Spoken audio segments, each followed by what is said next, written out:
Panama Qualified Investor is known for granting permanent residence, but what does that really mean after approval?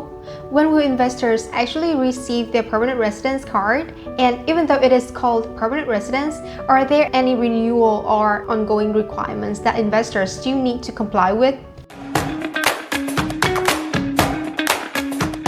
Hello everyone, I'm Winter and welcome back to American Asia Processing Corner. So in this episode, we will walk you through the key practical questions that investors should understand after obtaining residence under the Panama Qualified Investor Program, including the validity of the residence status, the issuance of the permanent residence card, and the main requirements for maintaining the residency status in good standing after approval. We will also briefly explain the legal framework behind these procedures under the Panama immigration regulations, including the Executive Decree No. 722 of 2020 and Executive Decree No. 320 of 2008. Now, let's get started.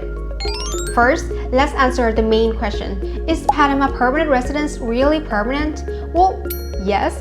Under the Executive Decree No. 722 of 2020, Panama created the category of permanent residence permit as a qualified investor. So in other words, once qualified investor application is approved, the investor is granted permanent residence. This means the residence status itself is not issued as a short-term temporary permit and does not require periodic renewal in the same way as the temporary residence permit. However, permanent does not mean that there are no conditions at all. So to keep the residence status in good standing, the investor must continue to comply with the key program requirements. The first requirement is to maintain the qualifying investment for at least 5 years.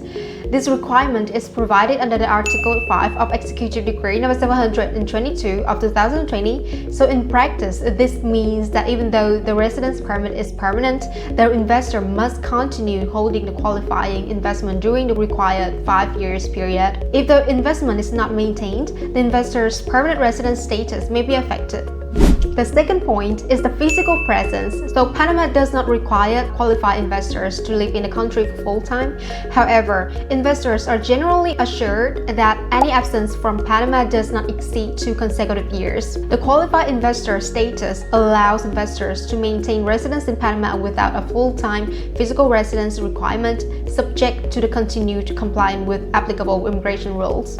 This requirement comes from point 3 of Article 314 of Executive Decree No. 320 of 2008, which provides that one reason for cancellation in the case of permanent residence is being absent from the national territory for more than 2 years, unless such absence is justified and authorized by the Director of National Immigration Service. So, in practice, this is why investors are generally advised to enter Panama at least once every 2 years in order to avoid prolonged absence and reduce the risk of cancellation of permanent residence status. Now, does Panama Qualified Investor Residence need to be renewed? So in general, the answer is no.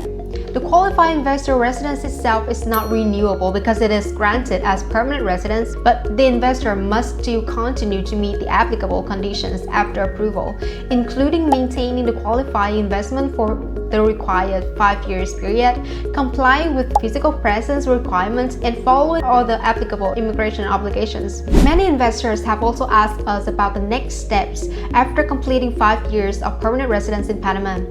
We will discuss this topic in the next episode, so make sure to subscribe and follow us for more updates.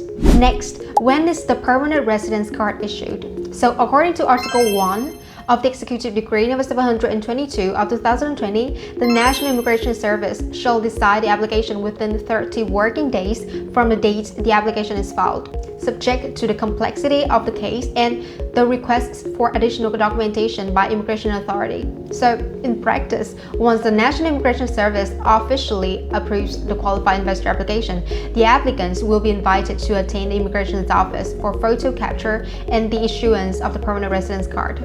Now, let's move to another common questions.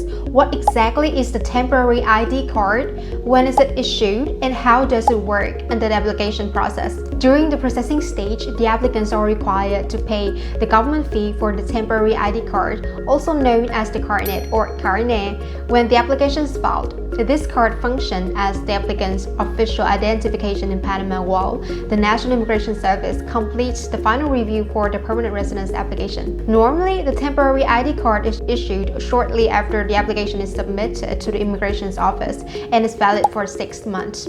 However, the physical card is only issued if the applicant is present in Panama at the time of filing. So if the applicant is not physically present, the government fee is still paid as part of the application's process, but the physical card will not be issued.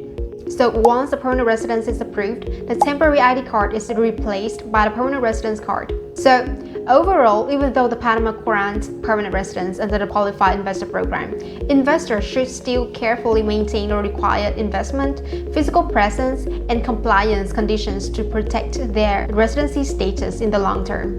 In today's episode, we've gone through the key points investors should understand after receiving the permanent residence under the Panama Qualified Investor Program, including how long the status remains valid, whether it needs to be renewed, when a permanent residence is issued, and what ongoing requirements must be maintained to keep the residency status in good standing. I hope this video has helped answer some of the most common questions that we receive from the applicants and partners during the processing journey. As always, every family structure and immigration situation is different. So if you would like a more detailed assessment of your case, or if you still have questions regarding the program, please feel free to contact American Asia for further support and guidance. This video is also part of our ongoing training series for American Asia's international partners around the world. We also welcome new strategic partners interested in collaborating with American and learning more about our investment and real estate opportunities in Panama and other international markets. And of course, don't forget to follow American Asia so you can stay updated with our upcoming episodes and immigration insights. Thank you for watching, and we'll see you in the next video.